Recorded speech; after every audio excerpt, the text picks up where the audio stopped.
Crypta, thank you for being here. Thank you for making time. We got Fernanda and Luana. Yeah. Thank you for ripping. Our pleasure.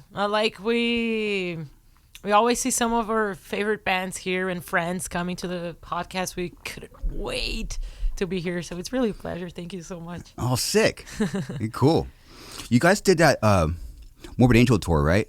Yes. What happened with that tornado? Classic question. Yeah, that was probably the most intense thing we've ever had to go through on tour, and we've been doing this for quite a while. Yeah. But we're from Brazil. We don't get tornadoes there. Yeah. And I think the last thing we thought we would ever go through would be a tornado hitting the venue we're playing. Like that is something we would never expect, and actually, to be honest, on that day when we were there, no one actually believed that was gonna happen, because I remember we got the tornado warning on our phones 10 minutes before the tornado actually hit the venue, and I remember I was like, it's not enough time. Yeah, 10 minutes. Yeah, it was crazy. And I've always been, since I watched that movie Twister, I've always been so scared of tornadoes. Same. And then when we got that tornado warning, we were like, okay. I remember asking the security guy at the venue. I was like, what are the odds this actually happens? He was like, no, we get tornadoes every time. We're gonna be all right. And then we went outside to grab our stuff. Luana almost didn't make it. She'll probably tell you about this. And then we were back inside, and everyone was like, go to the basement, go to the basement. And we thought it was normal, regular procedure for this kind of situation. So we just went to the basement. Yeah. And in seconds, last thing I remember was me and Luana hugging each other, and lights were out, the dust coming from the ceiling. And I was like, man, I think this is really happening. There was this big noise happening, and we started hearing people screaming, and then we found out actually the roof collapsed on the fans 10 minutes after we played, 10 minutes after we got the tornado warning, and it was just horrible. At the time, we shared very little about this because we were really focused on fundraising, because we lost our RV for the tornado. But there are really some gruesome details that although I think we coped really well with the whole situation, there are memories that just stick with you, for instance, fans covered in blood getting to the basement, and the whole thing was a horrible thing. Us thinking that we could have died. A fan died. That's the thing that someone did die there. Yeah, coping with the trauma and the anxiety about getting on the stage after that was tough. But I think what the worst part for me was actually getting reminded all the time that a person lost their life in our set. When you're out there and playing, that's the last thing you expect is going to happen, that someone's is going to a show to have fun, and then he dies. They die, that was the thing. And I'm always, when I'm on stage, I'm always making sure I look at everyone's faces. I like that, looking your fans in the eyes from the stage. And then I remember everyone who was there, and I was like, which of them is the one who died? So I kept that thing on my mind. It was horrible. It was horrible. Yeah, because Crypta already played, so you imagine you saw them and they were alive at one moment, and then the next, exactly. no one knew. Exactly, it was horrible. Also, I think we coped better with the tornado than some of the people that were on tour, because we stayed in the basement. We didn't have much to do when the tornado hit and the roof fell on everyone, so we stayed in the basement. But many of the guys who could help went upstairs to help people, and they really saw things that we didn't see and experienced things we didn't. They were trying to walk through the parts that fell from the roof, the ceiling, and unfortunately, found people under the pieces of the roof, and saw things that we didn't. So I think many of the guys from the crew, many maybe didn't cope as well because they saw a lot of things that we didn't. Gladly, we didn't, but you know. I remember still about the details and what other people on the tour saw. Like I remember our tour manager at the time, he was the one who first saw that we had lost our RV, and he was doing merch also. And then the moment he was there, he was like, yeah, we lost the RV, and we didn't even know like what to think. Like, what do you mean? It was like, yeah, we lost our RV, and then like there was this thing like everyone trying to helping the fans upstairs, and then I remember our tour manager saying like, I think I saw a guy and I think he was dead, and he was the only person who had bought we were first band out of 4, and this guy, Fred Livingston Jr., never forgetting his name, he was the only one who got to our merch booth before the show and actually bought a t-shirt. He was like, yeah, I want to buy a t-shirt before the show because I want to support the girls and everything. And then our tour manager said that when he was found, he still had the Crypta shirt there. So, you know, like this is the kind of details that you just don't forget. It actually, it's so weird. Like I see, you know, like you're playing clips of the interviews and everything. It is the first time I ever see this. Yeah. It feels weird to me to be looking at it. I was like, it feels unreal that that thing there, that normal show there became like the disaster that you find pictures of later in like about 10 minutes. That fucking regular show, it went down to like whatever thing we saw from the disaster. So it's like, you know, quite a change of scenarios really quick, let's just say. Yeah, and it's, at least for me, but I think it applies to everyone who was there, it still feels surreal that we've been through something like that. I look at it, at those clips and everything, and I feel like some sort of distance, because it feels like I can't believe we survived it, because it was horrible. I can't believe like this was exactly, you know, like we're seeing this, like the ceiling, and it feels surreal. Like it's still hard to believe we went through that and we survived that. And what helps me cope and understand that we actually went through this is sometimes talking to fans who were there and survived. Mm-hmm. There's this fan, Michelle, and she's good friends with me nowadays, and she was there, and she survived the disaster, but she broke her spine, she broke 10 ribs, she broke both arms, both legs. Her lower back literally exploded, and she's alive, and like seeing her, you know, like thriving, going to her shows and everything, that's makes me remember like, wow, that was real. She was there too, so we actually lived this. So yeah, there's all these crazy details. Like I remember it was like we were supposed to play a show after this show, and of course it was postponed because our instruments were all inside because the building was condemned, so we weren't able to we actually had, you remember that, Lou? We actually had our show clothes on like for the next day, so it was cold, it was snowy the other day, and we still had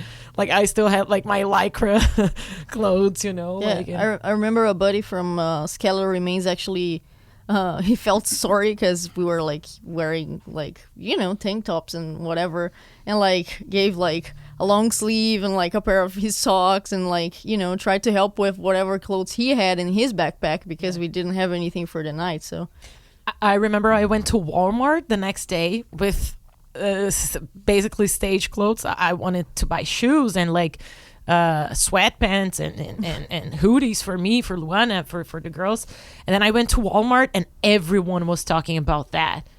And I was there and I was like, damn, they actually talking about what we've been through. They're talking about, there was this band playing right after the band played, and I was like, oh, it was my band that played.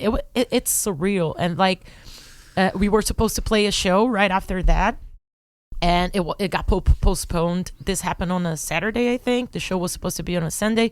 It got postponed to a Wednesday, and whoever had tickets, it was in Illinois, in the Chicago area, and whoever had tickets for that show could join this show, this postponed show. So the result is there were many fans who actually were there at the disaster on this new show that was postponed, and most of them were like had like casts or like they had bruises and they were there. So it was intense. And there was this guy who was like, hey, I just want to let you know that you guys saved my life. And we were still feeling bad that like people were there to watch us and had to go through this. And he was like, yeah, because like back then I would always say like, so yeah, we'll be hanging out by the merch table right after the show, so see you there, like go support us or whatever. And then the guy said, like, the moment I said that, he went to the merch table. And that, because I said that, and that if he wasn't by the merch table, then the roof would have collapsed like on him. So it's insane. Now it's the first time I'm seeing like pictures of the tornado. It was a big one. Whoa, look at that thing. It was a big one. That's a fucking tornado, We dude. always thought it was a small one. Look at the size of that one. Well, that explains a lot. That explains a lot. We were talking one of these days about this. We were like, I wonder. Ring video. Wow. Yeah, we were like, I wonder what was the size of the tornado, because we didn't see it, of course. So now No, that's a tornado right there. Oh my, that's straight from Twister. That's straight from Twister. That was my reference, and my reference happened. That's a scene from Twister. Wow, I'm actually shocked. We had never seen. Really? Yeah, videos of that. Well, yeah. I mean, I would imagine it being like traumatic. Like you're not going to exactly do the research on what happened. You don't. I don't want to see pictures of a fucking tornado ever again. I think we were so focused on like, okay, we got finding a new RV, probably. Yes, and clothes, new RV, like everything that stayed inside. Also, like the minor things that no one will think about, like checking if we got all our documents, checking if we didn't forget anything passports really important. Yeah, we luckily got it because a friend of ours from revocation was like, everyone like Fernanda mentioned, like we didn't think that it would be so bad, but he was just like, just in case, get your important items from the RV. And that's why we got the passports and all our money and the electronics and the things we bought. Like the day before, we bought a bunch of new like phones and shit. And gladly, because the guy was like, just go there and take the important stuff. That's why we got the documents and all. Otherwise, we would be like twice as fucked because we wouldn't have any identification. Yeah. And the RV was pretty much smashed completely. Did the what you told the company, did they understand, or did they not care? No, they didn't care. Oh no! Thing is, there's a whole different story, because they were like, our tour manager talked to the company, and they were like, yeah, we'll give you a new RV so you can move on, but you'll have to pay for the old one, and it's gonna be around $60,000. That's the information I went to bed with on that day. It was like, there was a tornado and everything, terrible news about the fan, but I was like, $60,000 is a lot in our currency. It's a lot. You can buy currency. a house. You can buy a house. So I was like, what the fuck are we gonna do? Then we did the fundraiser, and gladly we got the $60,000 in 24 hours. Thank you to the amazing metal community who stood together with us. And but then, like, we had the new RV. By the end of the tour, we were there to return the RV, and they were like, so now we had said it was $60,000, but actually the whole account with the new RV and everything else, it's going to be $101,000. And we were like, what? This is our RV. That's your RV? Yes. Oh. Yeah. Like, it's funny. I didn't see that picture. Yeah. That's the RV. Because we know where everything is. Yeah. I'm just seeing like a pink thing on top of the RV, and I'm like, oh, that's my stuff. That's Luana's blanket. Oh, that's my, because that's where Luana used to sleep. Yeah. Like above the driver's seat. You were there, you'd be dead. Yeah. I mean, like she said, that's so bizarre. I almost didn't make it because I was the last one to leave with my backpack from the RV. And like I said, everyone was relaxed about it. Everyone was just like, it's okay. Just go to the basement and it's going to be fine. So I was like, I got my stuff as fast as possible, but I was the last to leave. And I remember when I got to the door, which was like just maybe 2 meters away from the RV, when I got to the door, the wind was so strong that I was like, oh, okay, if I stay here for like an extra 5 seconds, I'm not going to be able to stand outside anymore. I'm going to be taken by the wind. And then the guy from the tour manager from Morbid Angel just like pulled me in and closed the door, like with some effort, because it was really hard to pull the door. Yeah. And then the thing happened. Shit. But like if I had stayed, like if I had maybe like thought twice about an item, like should I take this, whatever, I would be gone. Like It was horrible. And then, like, we only had the 60K. I mean, only. It was a lot of money. We had the 60K to pay, you know, like for the RV, but they said it was $101,000. And tell them the fuck off. Yeah, and then they were like, but we'll give you a 20K discount, so it's $81,000. So out of a sudden, we had a $21,000 debt. So what happened is literally all the profit of the tour, all the money that we had used to pay for our flight tickets and visas, which was really expensive, that was supposed to come back to the band's finances. We needed to invest in that. So we literally took a full year to recover financially from that because, we needed all the money we had went for that extra 21K. It was horrible. Sorry, I'm sorry to hear that. You know, Yeah. it's crazy how what you'll go through, and even when like there's setbacks, like you'll just keep something that keeps you there and keeps you going. Yeah. You know?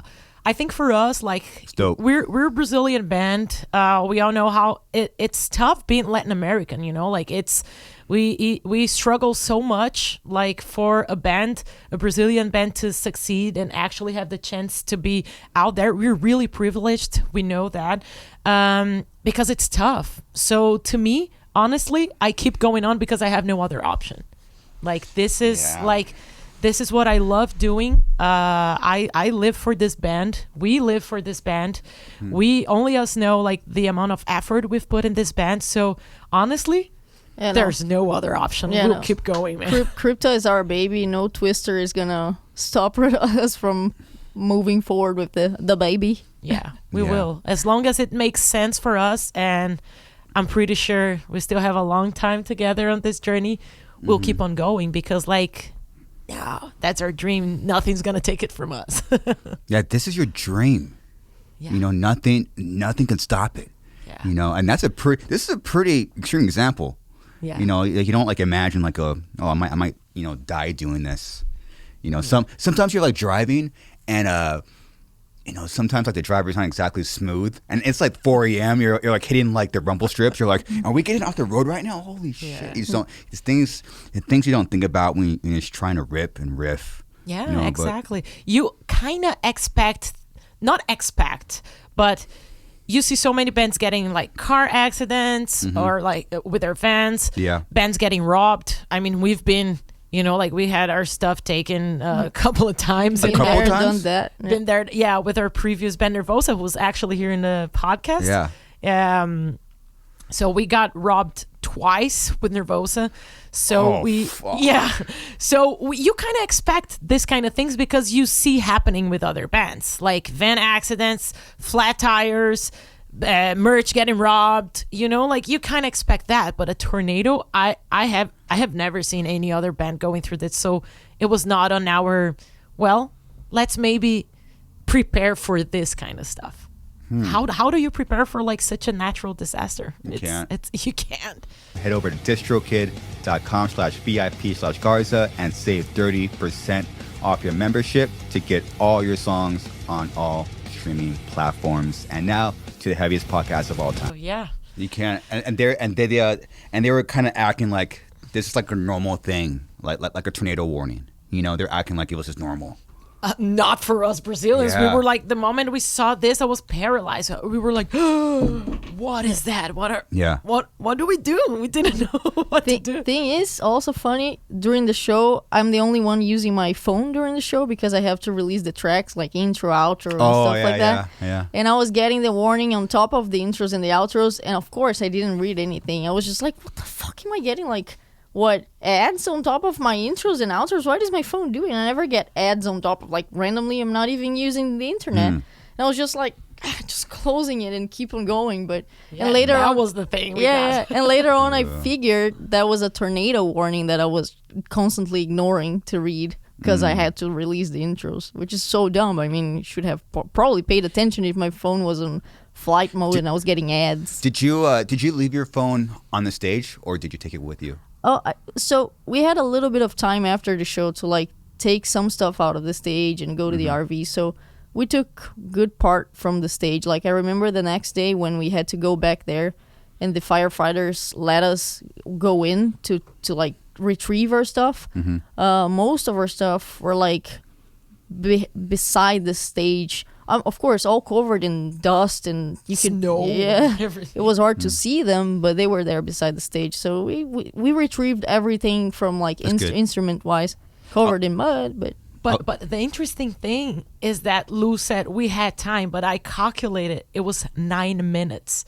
It felt like an eternity, right? Yeah. To me, it was like 30 minutes because, again, no one believed it was going to happen. So everyone was like, our tour manager said that he saw the moment that the crowd, everyone had the tornado warning. He said everyone did like this, check their phones, put in the pocket, and kept hanging out because they were like, yeah, like it happens.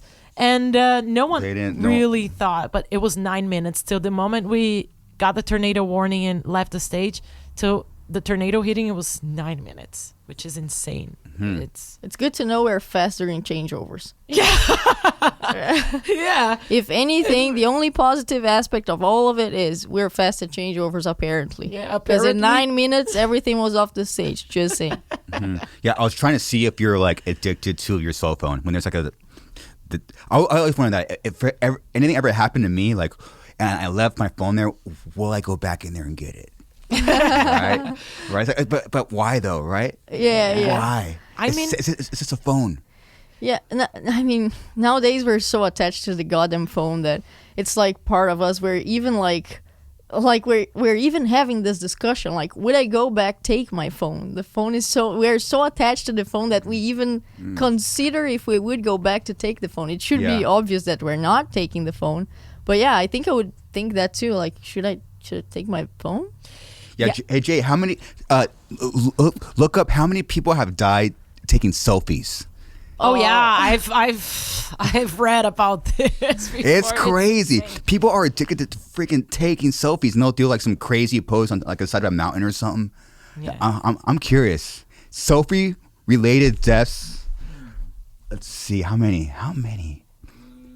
Wow. So number of deaths between 2008 2021, an estimating 379 people died in a selfie-related accident. I honestly thought it would be more than that, to be honest. Yeah, me too. I'm kind of surprised. I mean, it's awful, but yeah. But I think with the phone thing, especially for us, like we're thousands and thousands and thousands of miles away from home. And that's literally our only connection to, and we manage, like Crypta is self-managed Oh, so sick. far. And me and Luana do most of the thing. I do most of the bureaucratic thing. So like my phone is my connection to everything related to the tour, production, label, It's a lot.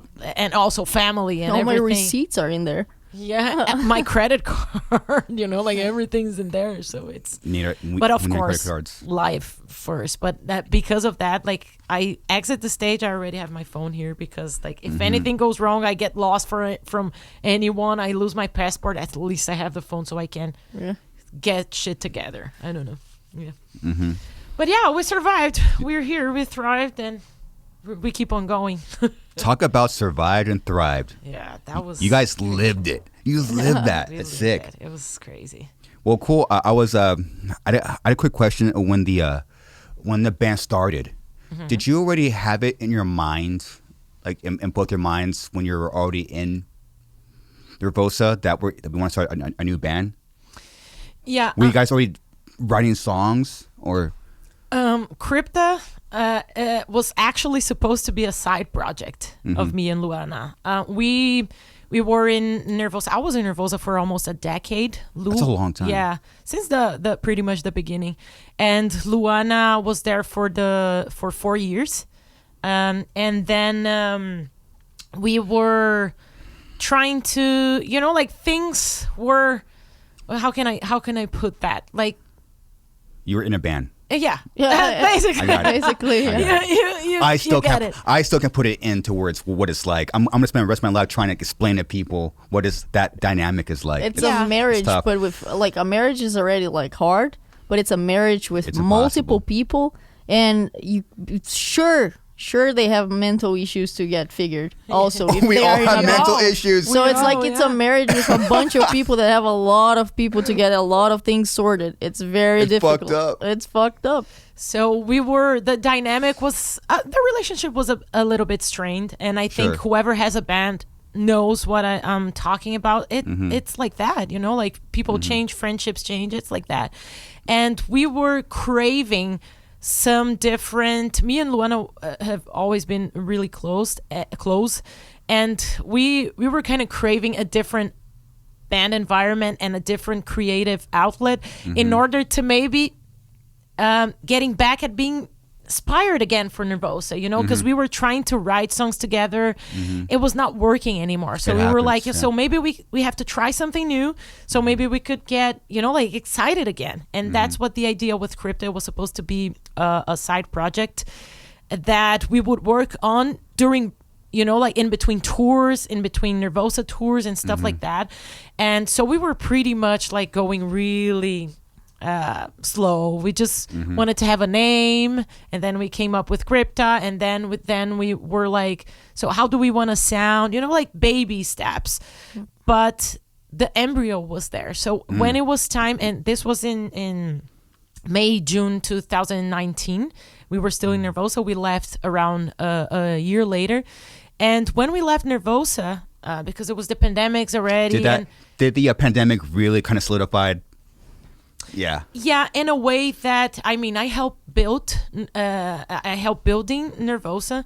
You know, like I was there from, you know, like signing the first contracts and writing the first lyrics and everything. The family. So it was my baby. It still is my baby. I still have the band tattooed here. So it's Sick. It was my baby, and I really, although I felt like it was time for me to go, so everyone could be back at being happy again, including Prika and, Yeah. and the band and the project.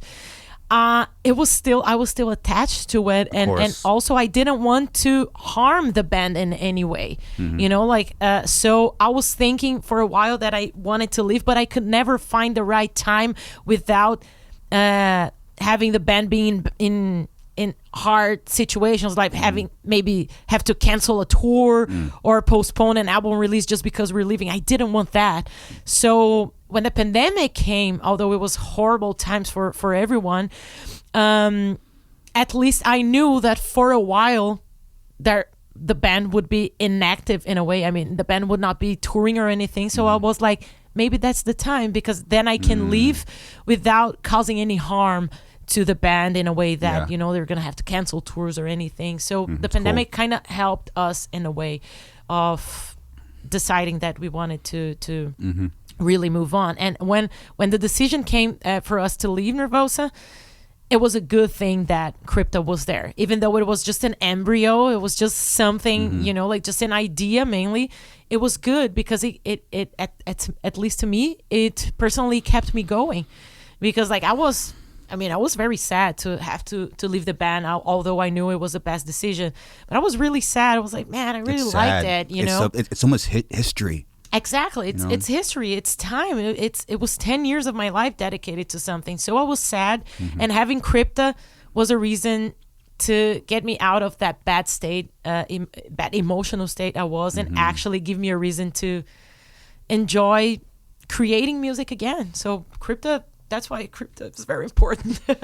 Yeah. I was just stoked to go back to playing more blast beats because I've always had death metal bands since I was like a teenager. Yeah. And Nervosa was the only band that I had that was not death metal. So I remember when we were talking about starting Crypta, we were like, okay, what is it going to be? Death metal, please. Let's go back to blast beating as hard as we can. So Wow. stoked about it. I mean, it was sad to leave Nervosa, as you said, because I came out of nowhere. Then I got into Nervosa. And then I started touring and actually living off music, which was very important to me and like a huge change in my life, like going from nowhere to playing music professionally. But it was nice to finally have a band again that it's like my main my main thing, the thing that I like the most, like a band that I'm actually like participating on everything, because I got into Nervosa later, so Crypta was my chance to like, okay, now we can like actually do it from scratch. Yeah, day one, yeah, soul, the heart, a part of the bones of it. It's cool. Yeah, and kind of build what we wanted as a band too, not only genre wise, but in every other way, you know, like it was actually pretty fun to have something from scratch and just deciding, okay, now we saw Crypta as a blank page, you know, like, so, okay, now I have this blank page, I can do whatever I want here. So it was blast really, beats. it was blast beats. Page full of blast beats. And to me, it was a natural choice too, because like my two favorite genres are definitely thrash and death metal. I listen to everything metal, but thrash and death, they are my favorite things. So I was playing thrash metal already in Nervosa. So whenever we were deciding, like Luana is a death metal drummer, of course, and I like death metal a lot. So it was like, it was a natural choice. Natural. Yeah. And Luana, you've been playing drums since you were 12, huh? Apparently. Yeah, apparently. I've heard rumors that maybe I believe I got it from you. So, and it took you up, but you've been wanting to play drums since you were 11, and it took you a year to convince your parents to actually get a drum set, correct? Yeah, that is right. Yeah. I mean, how do you? Okay, so the drums are like the loudest thing. How does one convince parents, hey, get me a drum set? Like you said, it was like a 1 year of convincing. And you know, I think I would have gotten it really easy if it wasn't for a TV show that my parents were watching on a very unfortunate day at home. Because I was like, alrighty, okay, so I'm not doing anything. I live in a small town, barely any friends in here, nothing to do. I want to do something. I want to have a hobby, something that like pushes me forward, that I can focus my time on, find friends from that, you know? Yeah. I just wanted something, whatever it was, like painting, drawing, whatever. And then someone said that a friend of a friend online played drums, and I just like got stuck with that. I was like, okay, it's going to be drums. I don't know why, but it is going to be drums now. And then I asked my parents, and they were like, oh, okay, it sounds healthy that you have like a hobby or something. It sounds healthy. It sounds okay. Sounds loud too. Pretty decent. But then we watched a TV show one day that was about how teenagers, when they're like 11, 12, which was my age at the time, usually get something. It was legit just about that.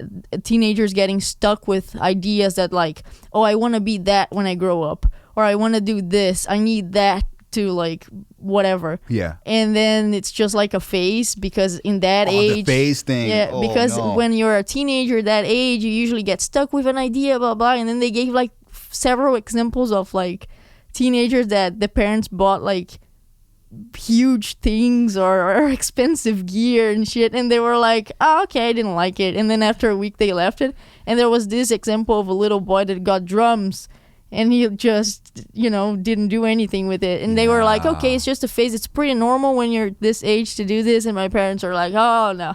Oh, hell no for you with drums. And then, it took me a year of like, please, I'm not that little boy. I'm not going to let you down. You can buy me the drums. I promise I'll practice and I'll take it seriously. But yeah, eventually I got it. Pretty obnoxious fucking instrument, but I got it. It is. And now she's a honorable citizen in her town. Oh, yeah. Really? I live in a small town, so I think I'm one of the few people traveling around and doing crazy stuff. Of course. Like touring and going to festivals. So Where do you live? It's a city called Tapejara. It's in the south of Brazil, closer to Uruguay than the rest of the country, I would say. Okay. But yeah, the mayor invited me to go there and get a honorable citizen. What? Yeah. Are you serious? Yeah. That's fucking sick. It's very random, but very cool. I don't Isn't know. it the coolest thing, man? How did they find your band? I don't know. There was this drum U thing that I got nominated for last year. So I guess that kind of went around, and people were like, okay, that's a major thing, I guess. Everyone was like, okay. Even though they didn't know what it was, I think like the news just got spread very well. One thing That's that cool. helped, I remember, is that everyone was comparing like it's like Oscars but for drums. Remember that? Yeah. So that stuck. That kind of that's how it left the metal scene and got into everywhere, because everyone could compare it to something. It was like, oh my god, if it's like the Oscars but for drums, then it's something big. Then like, she's an honorable citizen. yeah. So the news were out there with Luana. Funny thing to live in a small town sometimes. Congratulations. Oh, there you have that's pictures of her town. Damn, What's that's it? my street, boy. Yeah. What's this? Is it a Found church my right here? address. Is it a church? Yeah, it's the church, but it's like I live in the same street as the church. So Oh, do you really? yeah. Oh, sick. So, my street. Do you feel homesick already, Luana? Looking at the pictures. When was the last time you were home? Uh-oh. Uh-oh. Okay, let me put it this way. This year, 4 years? How long you guys have been? this been year's a band? been the most active for Crypta. That's awesome. I've seen that. I think by the end of the year, we might be hitting the 150 shows mark, something around that. But so far, we've played over 100 already. Okay. And Nice. so we've been home, but like barely for a week, and then we're off, and then for a week, and then we're Yeah. off. It's like since the beginning of the year, we had actually in July Beautiful. we had a month break just because we needed, like mental health and everything. Mm-hmm. But besides that, we've been touring all. Oh my God, Luana! It's crazy. That's You're so like cool. soon you're gonna see my parents walking around, my friends. What? That's a cool church. Yeah, that's For a so small nice. city, it's a cool church. I'll say that. Not wanting to be the one to brag about my city, but it's a goddamn cool church for a small city. It looks Can we see your super building? chill. Yeah, almost. It looks super chill. It's very chill. You're like, hey, that's where I get drunk all the time. Yeah. Oh, there's. Do you have like a local bar you always go to, or like your like favorite spot? What's the? There is one like Irish themed pub that is a friend's pub, and it's the only place in the city that doesn't play like super popular music. It plays Oh, more sick. like rock and other things. Yeah. So that's my only place that I go.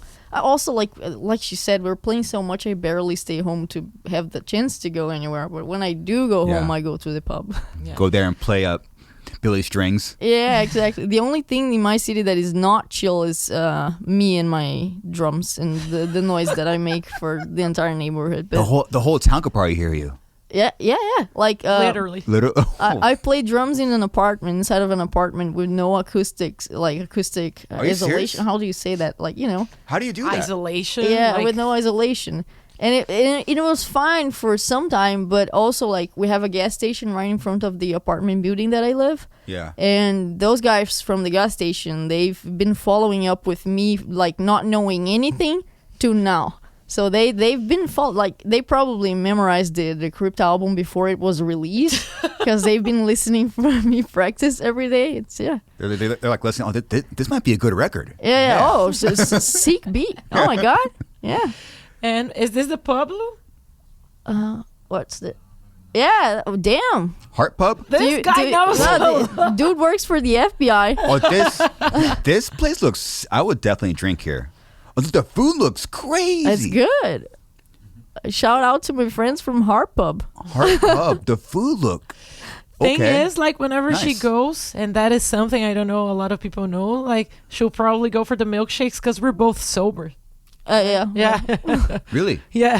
How long? They're both. I never drink. So Like never. Never. Yeah. no. And I've cool. been sober for 6 years. Congratulations. Yeah. Yeah, that's fine. I mean, it's That's just sick. something interesting because, like, we do hang out, me and Lou, but we're more about the milkshakes. than Milkshakes. everything. Getting milkshakes. I mean, Drinking coffee. It can't get harder than that fucking skull That's milkshake. dope. That is cool. Congratulations. You know. Yeah. Well, that actually that explains your focus. You know, it's always to see. I do admit, like when you're sober, you're just fucking this fucking straight line. I'm gonna be a fucking twister. No, I'm a tank. You're just gonna fucking just go straight out twister. I think with us, I think we're pretty much like naturally. The Naturally. same way Luana was with her drums, like from the beginning, she knew she Boom. wanted that. I think even when I was drinking, when I was with Nervosa, I was always like, I knew what I wanted to do, and Yeah. I'm going for it. I don't know. We're just very. I forgot the word in English. Damn, but we know what we want. Sober or not, we know what we want. Are you guys competitive? No? I wouldn't say that. Are you? It depends. If we're gonna play Mortal Kombat, I mean, Video games. yeah, it's pretty crazy. But Yeah. besides, I think we're chill. Yeah, I think we're pretty much chill. Oh, Even cool. when playing games, like whenever she's been inviting me for like playing games, I was like, I can do it, but I'd rather have the more chill stuff. I don't know, like whatever. That's not I. Not super competitive. Yeah, I don't like that. I feel uncomfortable. I'm very driven, focused. Thank you for helping me with my English. Cool. I'm very driven. I really know what I want, but I don't like competition. I think it kind of drains the whole fun. You know, Sure. And also I think cooperation in a metal scene or anywhere, like it's way more fruitful than just thinking of competition, because there's literally room for everyone. You know, like in the metal scene, and there's just room for everyone. And I think if you're thinking of like competing all the time, I think it drains all the fun, because this means you'll always be comparing yourself to other people or other bands, and that's just not cool. I think we like competing to ourselves, maybe. Oh, that is one point. We're very perfectionists, so Very unsatisfied all the time with ourselves. Of course. But that's a good thing. I mean, imagine being a musician and being like, oh my God, dude, this show was so sick, like unbelievable. Like I played, like, oh my God. That's not very nice, I think. It's nice. It's kind of nice to always be like, I can do better if I practice more. Yeah. It's the curse of being driven. Like nothing, like there's always a better riff, there's always a better song, always a better show, always a better something. And that's just it's hard to like enjoy it, but that's just the curse of being driven. Yeah, it's a good thing. It's a curse, but it's a good thing at the same time. If we were satisfied with what we were doing, we wouldn't get any better. Like I remember when we started. Too. Yeah, when we started Crypta, like in 2020, when we were writing the songs, I remember doing my absolute best to write like the best drum parts that I could at the time. And that was really what I could do with all my skills.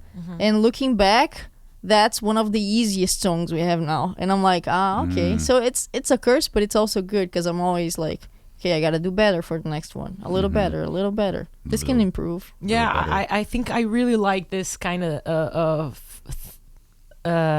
this way of thinking that we have, because it also helps with like pressure and stuff like that, because people see that we're always playing out there, and there's that, you know, like there's people always tell me about like, how does it feel being on the spotlight here and there, you know, and like expectations, dealing with expectations from the fans and like from the label, like, you know, like you're maybe thinking about a next album. How do you deal with the pressure? And to honestly, for us, I don't think we feel pressured, except for like we just want to do better than we did before.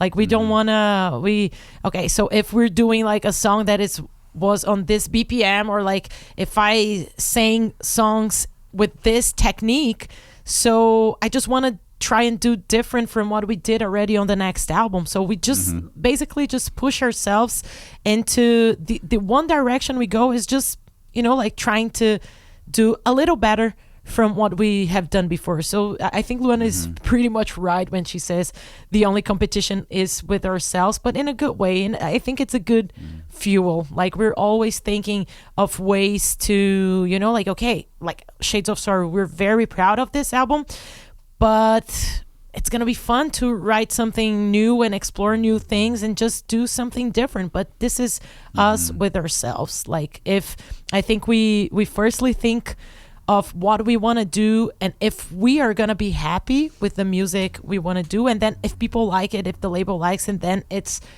extra cool. But the first thing we have in mind is we just want to do better than the last time. Yeah, people really love this record. It's cool. We're so happy about it, to be honest. Yeah, cause so your first record took you about a year to write, and then this one took you only a few months, correct? kind of thing is, both of them were written during the pandemics. Because the first one, it took a little longer because we were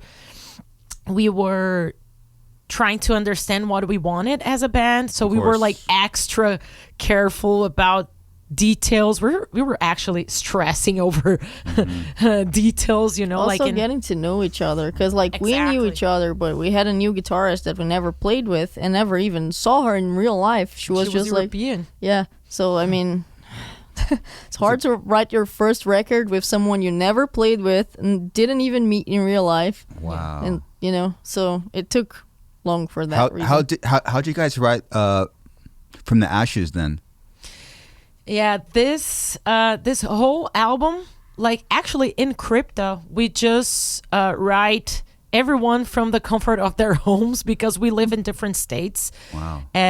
Like with Sonia, well, the first album was mainly written by me, Luana, and Sonia, which is the blonde guitarist there. She's now in a band called Cobra Spell. And she was from the Netherlands. Luana is from South Brazil. I'm Southeast Brazil, and Brazil is huge, just like the U.S. Yeah, it's fucking massive. It's just too hard to be. It explains it. Yeah, to be able to meet and just jam. You know, like we don't have. It's hard to afford this. It's time consuming too. And then if we have to be traveling back and forth, it's hard. It would be cool to be able to do that, but since we just can't. So what we pretty much learned how to write music using WhatsApp and Google Drive. That's basically it. You know, like we throw some ideas there, and then we have like weekly calls to you know, like develop the song and point out some things we want to change, and that's basically it. And that's how we wrote Echoes of the Soul, mainly also because the pandemic was going on, and Shades of Sorrow actually was pretty much the same thing, but it was a little bit faster. Indeed, it was a little bit faster, but it was the same way, you know, like distance and yeah. But I think it was a little bit more comfortable writing Shades of Sorrow because like we knew a little bit more what we wanted as a band, and musically speaking, like we knew already what we wanted, so it was easier. It flew.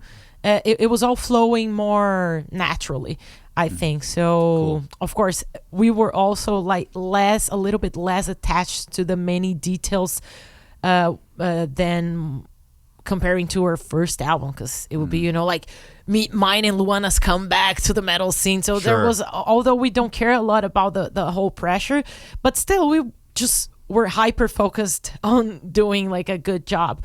And on Shades of Sorrow, we were like, we let things flow a little bit more organically. And I think we're pretty proud of this album. Like I like Echoes of the Soul a lot, but I can feel that with Shades of Sorrow, it was a step up, mainly because of the feedback we've been getting from the fans has been insane. Yeah. I think that person that posted the picture of the CD didn't understand that the logo is upside down. And I thought that the picture was just posted upside down, but when you see the whole things together, that's still upside down, which is really funny. Oh, shit. Everything looks like the Batman logo or something. Yeah. Oh, well. That's sick, though. That's sick. Yeah, it's still upside down. It's a black metal band now. Yeah, because your band in Waste City in Time, like you announced your departure, and then you announced Crypta like a month later. A what? Sorry? Like you announced the band like a month later, after the split. That's smart. Yeah, the thing is, like, we didn't want that, to be honest. Like we wanted to take our time and really just like, yeah, let's do it calmly, you know, like there's the pandemic, but then people got desperate. People are like, Fernanda now is gonna be a pop Brazilian singer for Brazilian music. Luana is gonna disappear. She's getting out of the metal scene. She's never playing drums again. And we were getting so many comments of like, okay, so you're done now, right? You're never gonna do anything anymore. And we were like, oh my god, let's just fucking put this out so people are like, oh, okay, they're actually still playing music. Yeah. Which is obvious, but I mean, they were desperate. I think like there's a nice thing to it, which is like that people care, that people were still interested in hearing if we were doing more stuff. But it got overwhelming. Like we would get a lot of messages like, please don't quit music, please this and that. So we were like, yeah, I think let's just announce so they know there's something going on, but let's still take it easy. That's why like people were like, you need to release something. And then we were like, we know we do, but we're taking it easy, like, but yeah, it's, it was not planned. We did that just so the fans could, like chill and know that we're still active and we were still planning on doing stuff. But there were all these theories going on. It's like, is she gonna play bass in Beyonce right now? Oh man, the Beyonce thing is just like, yeah. I mean, everyone listens to their stuff and yeah, it's like everyone listens to stuff. I mean, we mainly listen to metal, but everyone listens to stuff out of metal. I think that's pretty normal. It's like healthy to listen to other stuff as well. But somehow Fernanda's the only one in the band that gets picked by listening to anything else than metal for some reason. Like we all do, like I like indie rock, and Fernanda likes like Beyonce, Amy Winehouse. The other girls listen to like techno, and I listen to country sometimes, and like but no. Fuck you! Listen to me. That's our, yeah. I kind of understand a little bit where it comes from. It's just because I think I am more open about it, and I think that is one thing. And I really don't care about it. I think that's the second thing. Like I really use my social media as an extension of my life, and my life is a whole universe. Like metal is the most important part of my life for sure. Like I'm a metalhead. But there's way more that I want to share. Like I always say, like if you want to know about music only, about Crypta only, there's our page, Crypta. It's always like there's a lot of stuff there. But like on my social media, I'll talk about metal a lot. I'll talk about Crypta a lot. But I'll also talk about, I don't know, yoga, vegan. And Beyonce happens to be just one of those things. And like, so I think people give more importance to that than myself. Like sometimes they will be talking about this while I'm listening to, I don't know, Napalm Death, while they're talking about me listening to Beyonce. So I think it's just because I'm more open and that I don't care, and that I invite people through my posts to actually be free themselves to do whatever they want and post about whatever they want. So that's why I'm more picked on. But really, everyone listens to stuff outside of metal, and that doesn't make me any less metal. Luana knows I'm a fucking metalhead, man. I know my metal. It's just funny. It's even like a topic because it's like, yeah, exactly. And so what? And so okay. What? Yeah. People call me a poser. It's fun. I just learned. I get called posers. But okay. like.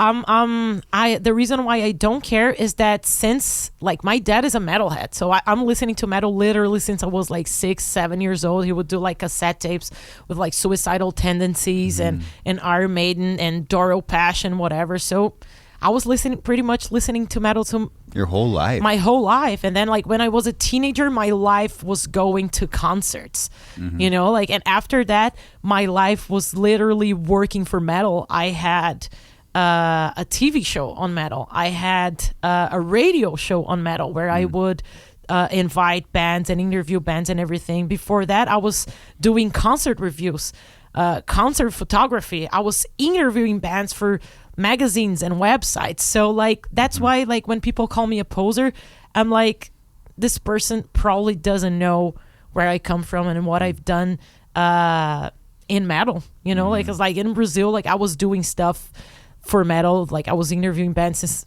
when I was like 18, 20 years old, like I was out there and breathing metal. That's it. So that's why I don't care. You can talk. I like Beyonce, but I know my metal. I know my history in metal, and that's what matters. I think. Yeah. And also what you guys think about yourselves is the most important. What's actually really funny is if someone's going to say the poser, they're probably talking about themselves. It's always like projecting. I mean, One thing I remember, one thing I do a lot is I remember. So I was watching a certain band, not naming any bands and any names. I was watching a certain band, and this certain person that I know was watching with me, and he was just like, "Oh, that guy is a poser." And then I was like, huh, interesting. Was it Suicide Sounds? And then I was just like, oh, interesting comment. And then I was just like, did you see that he's wearing like that band's t-shirt that I like so much? And the guy was the one that called him a poser was like, which band is that? I was like, exactly. You don't even know your metal. You don't fucking know, you know? My goodness, people forget there's so many fucking bands and styles of heavy shit. It's impossible to keep up with it. Yeah. Literally, it's like impossible. I'm daily trying to keep up with the bands. Fernanda knows that all I do in the van is nerd out on Spotify and Metalhead archives to get to know as much as possible. And still, I'm finding underground death metal bands I never heard about. There's always bands coming out. Even like you'll find bands from the era that you like that you just didn't find. Yeah, exactly. Sometimes I find like old school bands that I never heard of, and I'm like, what the fuck? How did this like? How did I not see this before? Because I'm always, I feel like I do it for a hobby, searching bands. I just find it interesting, and still finding stuff that you don't know, like from the 90s. Sometimes I'm like, oh, that's pretty crazy. It's pretty cool. I will say that it's like an endless task to know all the bands. It's an endless hobby, but at the same time, like some people are like, oh, you don't know. I don't know, fucking make a band name Habilon. Yeah, we or like, okay. Well, I mean, I listen to some pretty underground stuff, like, I don't know, fucking 100 listeners on Spotify, but, you know, maybe Habilon has 10 listeners. I never heard of them yet. Maybe someday. And sometimes, like, there's the new bands and everything, and sometimes you end up revisiting albums from your favorite bands, like old school bands that you didn't care before. And that is something that reminds me, like, because like when I was a teenager and young adult, it was only metal for me. So I kind of know where it comes from in a way, because I was like, yeah, I don't listen to that band because of this and this and that. We've all been there. We've all been there. So that's why I'm like, okay, eventually they'll understand, and it's fine. And then also there were albums that we were like, I remember we were like, no, we don't like this album. Then a decade later it was like, okay, maybe I'll revisit this album. It's a fucking awesome album, you know? Like, so that's the cool thing about metal, I think. Like, it's never ending. There's always new bands or old albums or from old bands and new albums from old bands, and so it's never ending. And it is never ending. Yeah, and that's a cool thing. I think that's a cool thing, because that's why I think metal has been I won't say surviving, but actually thriving, because like we're definitely one of the most solid musical scenes out there in the world, because you can find metalheads, like solid metal scene literally everywhere you go. And I think that's the reason why, because we're always revisiting, we're always, you know, like talking about our favorite bands, and then supporting new bands, and buying material, which is something that other genres are not very good at, like buying merch. We're still buying cassette tapes in metal. Exactly. Which is I love. That's a cool thing. Yeah. But it's like, of course, other music styles also release cassette tapes sometimes, but I don't think it's comparable to how much metalheads buy merch. Like, you know, we buy everything band related. Other music genres, they have their stuff too, but like metalheads were buying like socks from our favorite bands, and like flip-flops, and whatever kitchenware, whatever bands release. It's we like need some kitchenware. Like Mortician released I was pretty stoked about it, but what's the name of it? It's Avental. It's like it's not apron. Is it apron? Apron? Yeah. Like a kitchen. See, that's it. Hacked up for. They also release shower curtains, which is, I mean, I would have it. That's pretty hard. It's, and that's the thing. Like, I'm pretty much in touch with like other musical scenes there in Brazil. I'm very close to people who play like typical Brazilian music, and whenever I share a little bit of the metal universe, mainly about merch and like vinyls and everything, they're big and active bands in Brazil from other genres, and they're like, how come you're still selling tapes and people buy it? I was like, oh yeah, they buy. We sold out our tapes for Shades of Sorrow, I think, in like days, you know, like, and they were like, what? I was like, yeah, man, we sell a lot of CDs and vinyls and pretty much everything, you know, like in Crypta, we're proud to say that we love releasing all kinds of merch. I fucking love doing like merch. What is the merch queen? My favorite thing is making merch. There's just so many things you can make with your band logo, and they look so fun to me. Like we're selling coffin-sized shaped cushions now on this tour, which is like it's pretty fucking random, but it looks really cool to have coffin-shaped cushions. Yeah, and there's like the regular stuff, but there's also like prank holographic crop tops. Yeah, like fitness tops and socks and everything. We just like merch is cool. Yeah. I think if in my mind, it's like if I'm spending, because I spend a lot on merch from other bands, if I'm spending this much money in people's merch, we gotta also be releasing as many options for people to buy, because there is a market. I am part of the market, so I also want to release for the people that are also doing like me, like fucking investing in merchandise. So and it works. I mean, and I really love that. This is something we were talking about one of these days, because like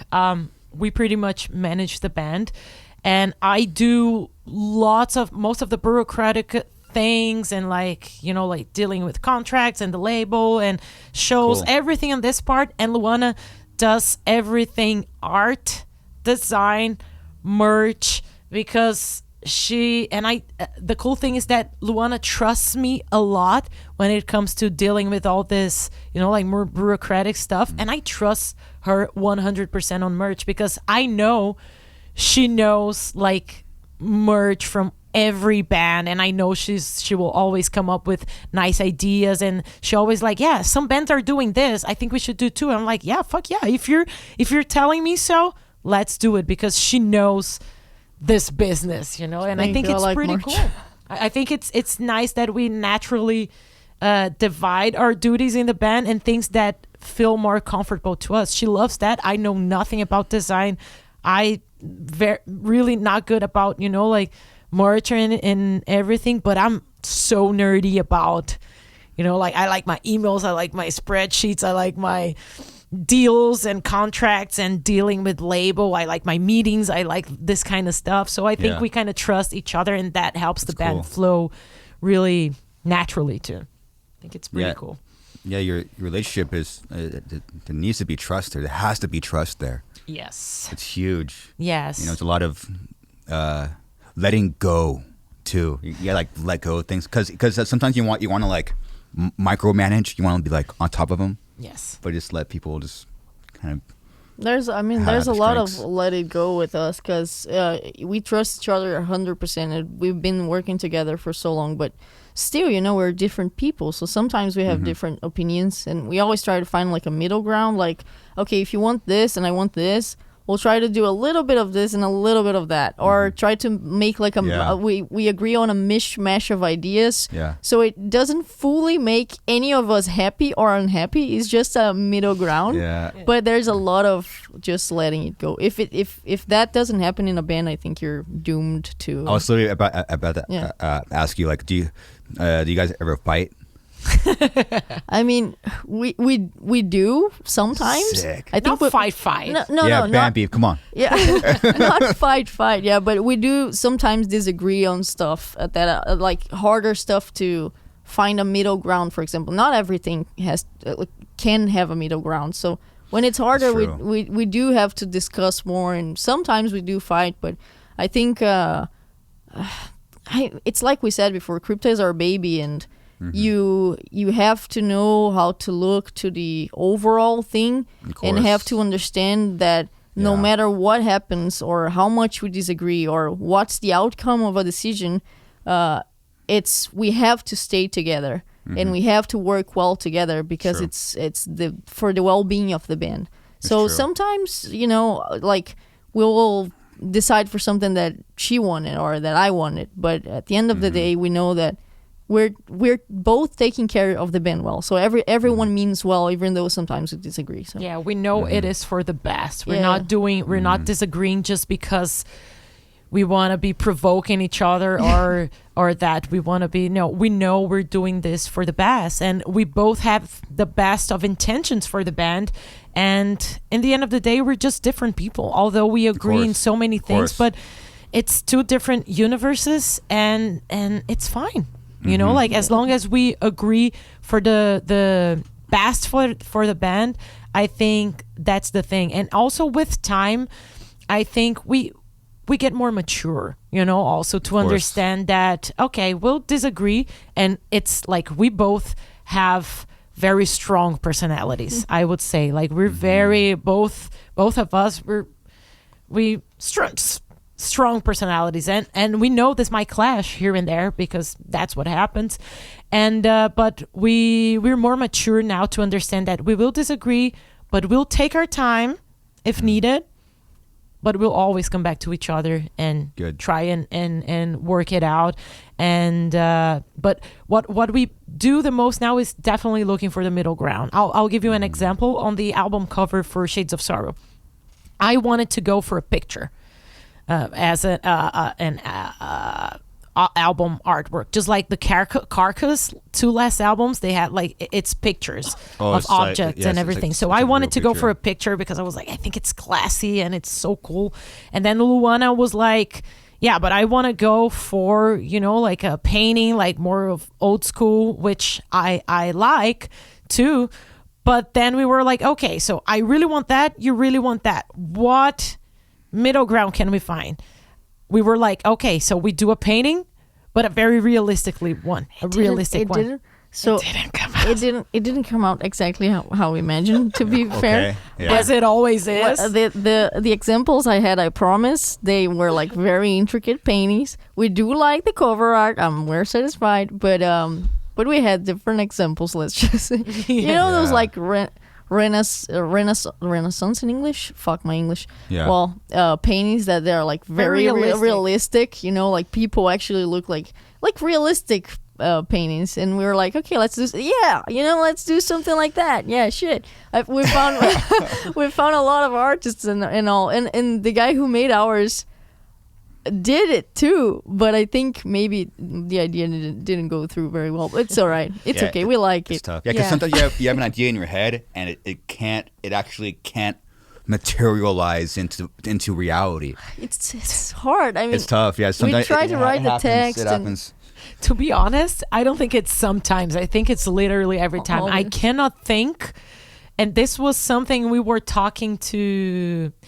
I saw Ginger there. We were even talking to this about this to Tati one of these days. We met at a festival, and we were discussing this, like how we have these ideas in our minds, and they're so clear and easy to to be reproduced, and they're never the same as they are on our mind. No. It's insane. Like it doesn't matter how much we describe it. Again, Luana takes care of the art thing, so whatever decision we have, she's the one who will be dealing with the artist.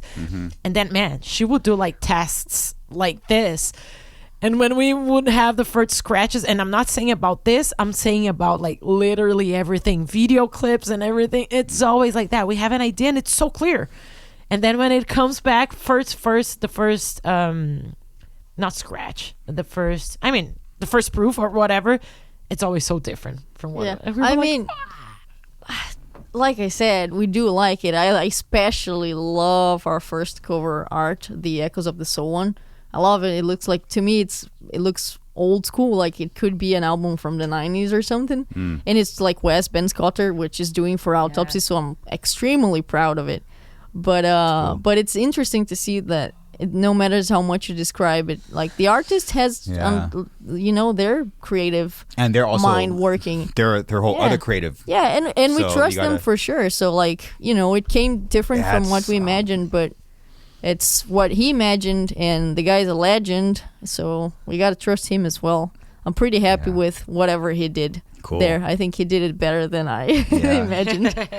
Different, but better. Yeah. It's just an ongoing learning experience, you know? Yeah. You guys ever think about like so when you're trying to find like a middle ground, it's like how do you serve the band logo, right? How do you serve the band, right?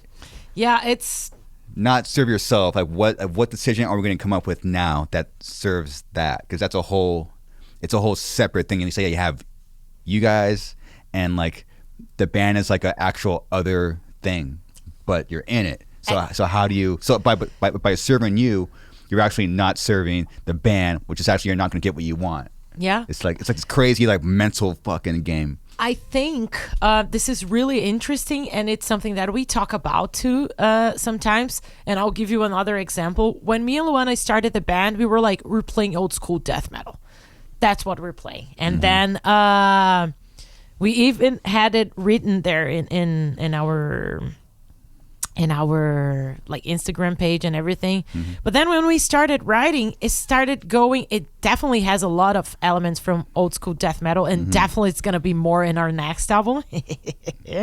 But it just went somewhere else. It just you know, like didn't happen as we expected. because the band Yeah, has its yeah. own life, and Yeah, that's it's its own life. the thing. It's its own thing. Because like again, like when it comes to our death metal and like our taste and everything, like Luana has one taste, I have another taste, you know, like I like old school Florida death metal and all this kind of thing. And I remember when we started, she was listening to a lot of like Swedish death metal.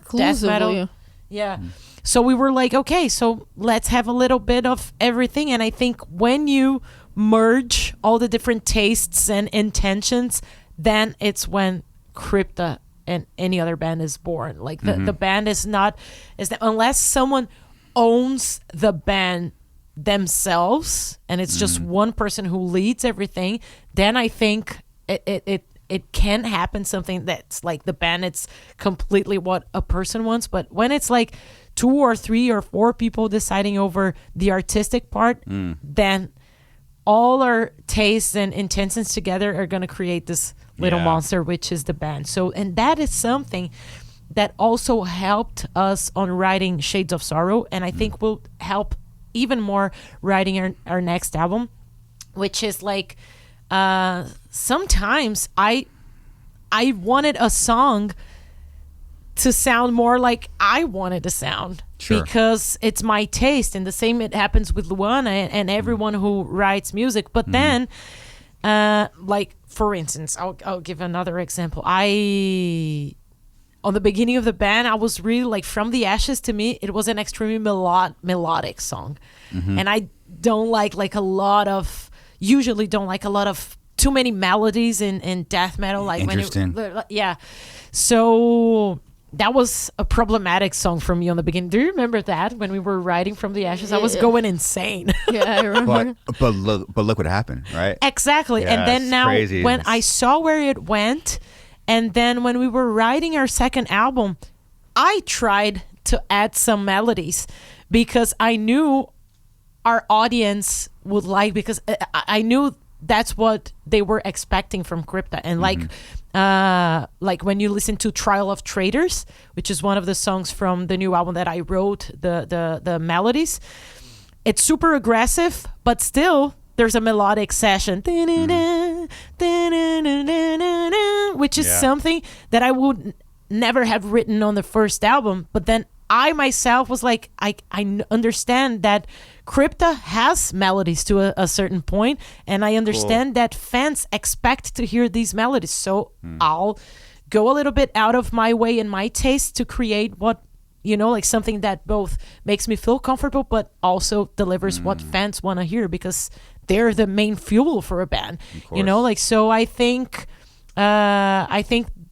we kind of do that sometimes too. Like we all our different tastes. Like if Luana would have a band that is based on fully on her taste, it was definitely gonna be way different from what Crypta is. And Yeah. same with me. Sure. I'll try to be this member number 2 Yeah. if I could. Yeah.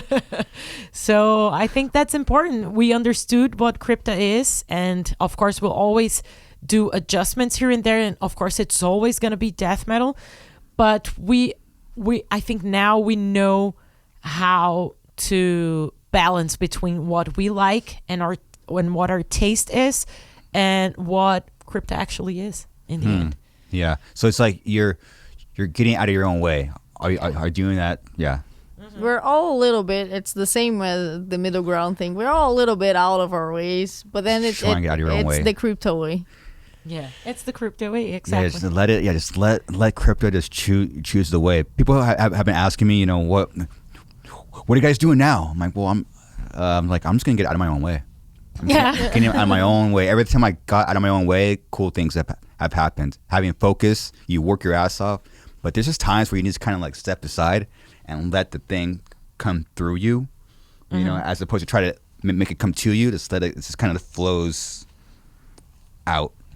So people ask me, I'm just gonna get out of my own way, and then once the art is done and the songs, then my ego will come in and start talking shit on everybody. But I think it's a healthy thing. I think it's a healthy exercise we've been trying to do. And then it's tough. It's tough. Of course it's tough. We like our stuff, like we have our own personalities, but I think it's always healthy to step back a little bit, let things flow, and then if it goes wrong, you can always come back and try the way you thought. But then I think it's very important that at least I've been trying to be more and more flexible, and me and Lou, we've been talking about some stuff regarding, like what do you think future is going to look like? And then we were way more naturally than the other times able to find a middle ground pretty easily. Yeah, this time it seemed to be pretty easy, actually. Yeah, it looks like it's gonna be easy. Sketchy though. Let's see. But too easy. It's too easy to be true. But I mean that's maturity. Like we've been, me and Luana have been. Not only, I'm not gonna say working together because we're basically living. Yeah, like we have a whole living together now for 8 years. It's a long time, and we both evolved so much and got way more mature so much with this time. Like Luana says, like I was a completely different person when we met than what I am now. So she was still drinking. She was still drinking, yeah. Probably she was still eating cheese sometimes. Yeah. Oh. Here and there, yeah. When'd you go vegan? I went vegan in 2016. Nice. Beginning of 2016. Luana got in the band and by the end of 2016. And when she got in the band, I would still slip and like eat cheese here and there. And like because I also didn't know that I could actually put, like vegan stuff. I didn't know how to ask for this, like in our riders and stuff like that. So there would be pizza and it would be cheese. I would be starving. I'm like, damn. But now I know my thing. But yeah, we could share some food. Now we still can. We still share food. Yeah, not my food with you, but we share your food with me. Yeah, Lou is pretty nice about the vegan thing, like because we can just. I don't mind. She doesn't food. mind. Yeah, people be too dramatic about it. It's just fucking food. Just eat it and shut up. What about the milkshakes? Vegan. I mean, yeah. Or I'll get mine and she'll get hers. Her version of milkshake. We actually had a very good milkshake. Our friend Eric from Gate Creeper, we were in Phoenix. He was like, "You have to go to this ice cream spot to Luana." He sent this, and he was so cool that he actually cared that I'm vegan, and he knows that we're always together. So he made sure he sent like a recommendation of a place that has both crazy good regular plus vegan milkshakes, and then we went there and we had the best time. Oh, cool. Good. Yeah. What was the place called? The Yard.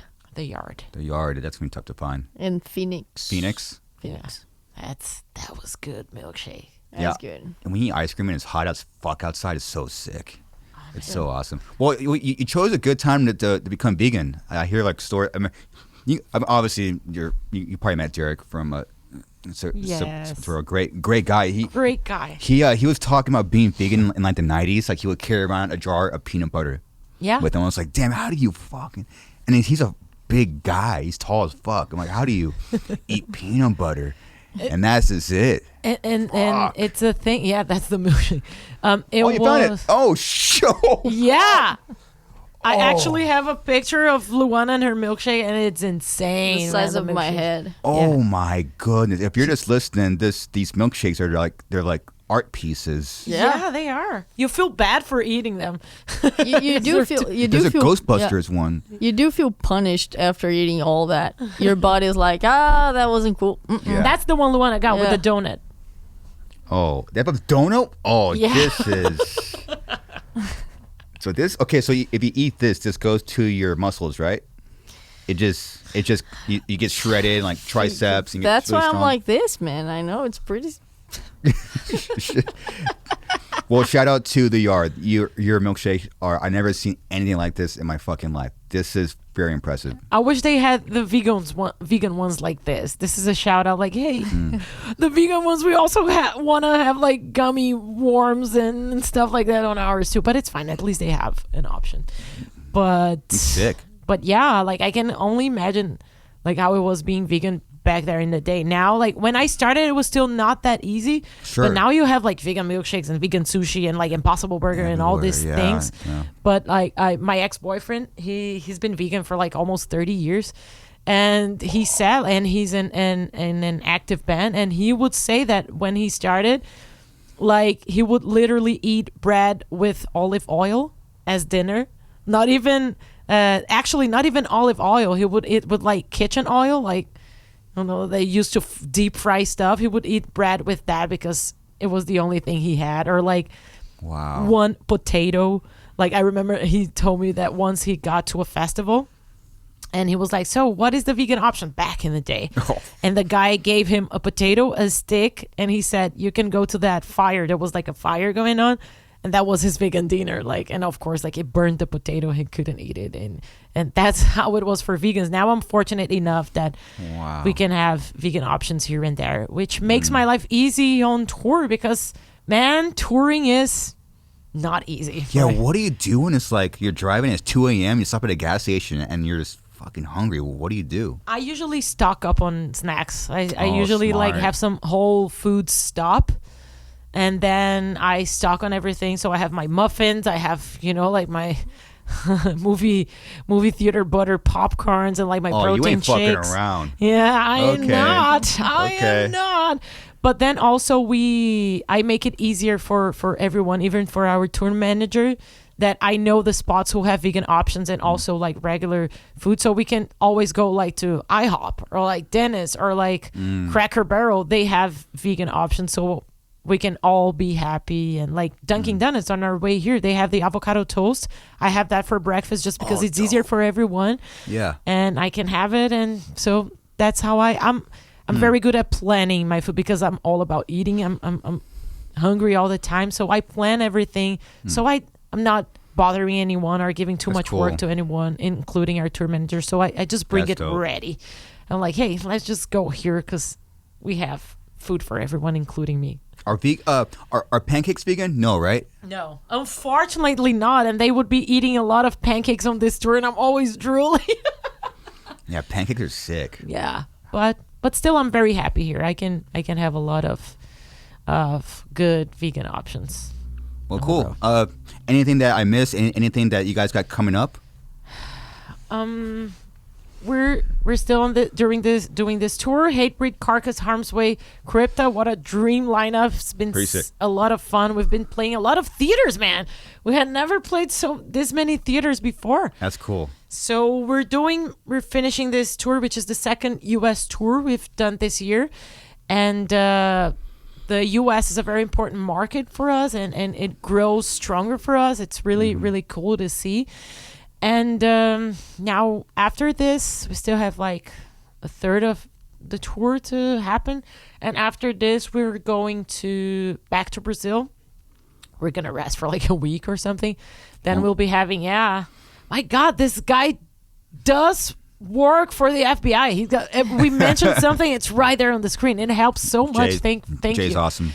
So yeah, we have all of these dates going on next on November, December.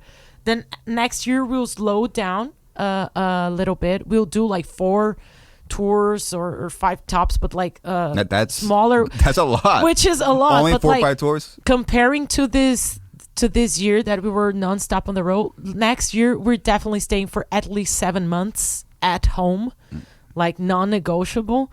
And that's something that we haven't been doing this year. We didn't spend like any time at home.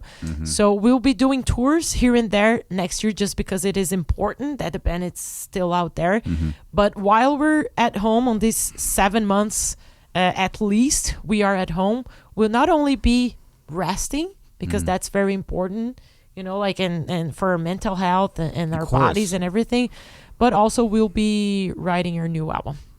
Sick. Next year. So there's not going to be a new album next year. Don't count on that. People are like, Shades of Sorrow is a year old, you know, like almost a year old. And then people are like, you need to release something new. We're like, man, take it easy. We need some more time. And we usually... I mean, as cool as it is that people are so like hyped and like, you have to release a new album, go listen to something else next year. Go to our shows. You know, keep on asking for the new album. It's cool. But also, like, so many bands are releasing cool stuff. Just while we're writing ours, so many things to recommend, you know? Yeah. Actually, Luana has a video on our Instagram page where she recommends some bands, and that's something we plan. I'm doing this video next. So, yeah, that's the one. And fuck yeah. So, yeah, it's nice. While you were waiting for us to write an album, which is happening next year, there's so many other bands, and also we'll still be playing, and that's cool. But we really, like, we are a band that we really need to take our time to sit down and write. Luana is always more eager about writing, which is pretty cool. Drummers. Yeah. Drummers and their fucking like million bands. Yeah, but me and I really like to take my time and have a fresh mind, which I can on tour, because I'm playing plus taking care of everything bureaucratic and it's tough. So I just don't have the fresh mind for that. When I'm at home, I can think, and like, of course I have ideas. I have the whole concept of the album on my mind when it comes to lyrics and everything. I just need time to sit down and write them. So that's why we're taking this break next year. And so a new album basically like on the second half of 2026, because we'll probably record it around February next year, February 2026, then releasing in 2026. We just want to make sure we take our time to focus. Like, we want to make this album a very special one. I have a very nice concept going on in my mind. We have so much we want to do, but for that we need to slow down. Still do like 4 tours, which is crazy, but compared to this one, it's we're gonna have 7 months at home. I love being on tour. It's a privilege, but now more towards the end of 2024, we're tired. We're a little bit tired. We need some time off to get our minds refreshed. I'm tired right now. I just had a bunch of chocolate this morning. It's a bad idea. It's me every morning. Yeah, I mean, on tour you end up resorting to stuff you don't usually eat a lot at home. Like, I don't have this many milkshakes as I've been having on this tour when I'm at home. Definitely not. But I think I kind of crave more sugar when I'm touring, just for the sake of having energy to do it all. Yeah, I think it's like the combination of like the gas smells and being around a bunch of people, and you just crave more. Yeah, and especially on more this bread. tour. Yeah, more bread, more sugar. Oh, we've been having a lot of bread. But yeah, on this tour, like, it's been a crazy tour, like an amazing one, but like so much to do and such a rush. We're basically living for the tour right now. I usually am always outside, you know, like on nature. There's a promoter that works with us, and he joked saying like, I don't know what happens. Fernanda disappears, and out of nowhere she's posting stories on the top of a mountain, something like that. I'm usually like that, but on this tour there's no time. We're just like playing. It's fun, but still, and traveling, a lot of traveling. But yeah. Well, cool. Well, good luck to your future, and I wish you much success. Thank you You know, so much. and it was nice. Thank you for making time to be here. I'm honored. I was honored to be in your band for an hour and a half. I was in Crypta. It's cool. Thank you. Thank you. We could Appreciate be talking it. for forever, but You guys gonna miss the old SoCal traffic, which is happening very, very soon. So We gotta play a show today, yeah. yeah, we still have a show to play today and tomorrow. Well, actually, tomorrow is a day No, off. tomorrow. A day off. 12-hour drive. Anyway, thank you so much for having us here. Such a fun Anytime. chat. I'm honored. Such a fun podcast, and I really appreciate what you do. I always say that, you know, like podcasts and shows and media, I think they're a very important bridge between what the bands want to say, and we always want to talk so much about, you know, like what we're doing, and the fans want to hear. So without Cool. you and what you do, it That's would cool. be a way harder path. I'm pretty sure fans enjoy it a lot, and I Sick. really appreciate it. It's a very important bridge between us and our fans. That's sick. Yeah, I would never imagine I would be doing this. Crazy. Yeah. It's cool. And you're nailing it. It's really, really cool podcast. Thank you. All right, everyone, check out Crypta. Hell yeah. That's it. Later.